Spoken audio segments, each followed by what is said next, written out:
And so the masjid, to answer your question more directly, um, it's not only for praying your salahs, though that is the main, the Yeah, of ultimate and course. the optimum ibadah that you can do. Of course, standing in salah is, there is Because the word nothing masjid is the place of exactly sujood, right? the place of sujood. Yeah, it's also called a jamia, a place of jama'ah where people would Mm. come together.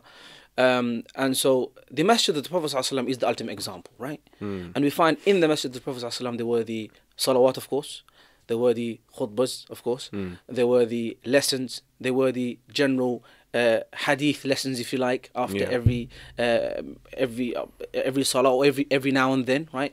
And then we'd have the istiqbal of the wufud, the hosting and welcoming the visitors from the Mm. from the tribes, from other tribes, from the Bedouins, from the desert, and so welcoming guests.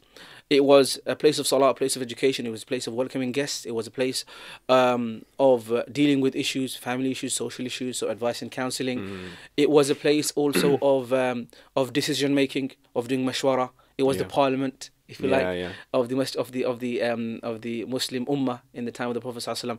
And so, if you look at if you, for example, study the ahadith of the Prophet ﷺ and focus on the parts which speak about the masjid and the things that he used to do Mm. in and from the masjid, I think that shows you that it's a very, very broad place.